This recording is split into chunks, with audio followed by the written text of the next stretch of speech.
అందుకే బావా నేను ఆ చెట్టు పుట్టలను నమ్ముకోకుండా హ్యాపీగా ఈ పాయిజన్ బాటిల్ నమ్ముకున్నా. కాసేపట్లో హాయిగా స్వర్గానికి వెళ్ళిపోతున్నా. అఘోరించావు గాని ఉపయోగించే ముందు ఊపావా? ఊపడమా? అదేంటి?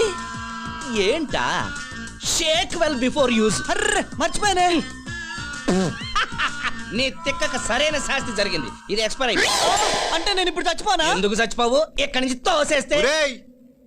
తెలివి తక్కువ దద్దమ్మల్లారా, ఈ రోజుల్లో చావడానికి కూడా మాస్టర్ ప్లాన్ వేయాలరా. అదిగో సూపర్ ఫాస్ట్ ఎక్స్ప్రెస్, దాని కింద పడినాడు ఎవడో బతికి బట్టకట్లేదు. రండి ముగ్గురు కలిసి చేద్దాం.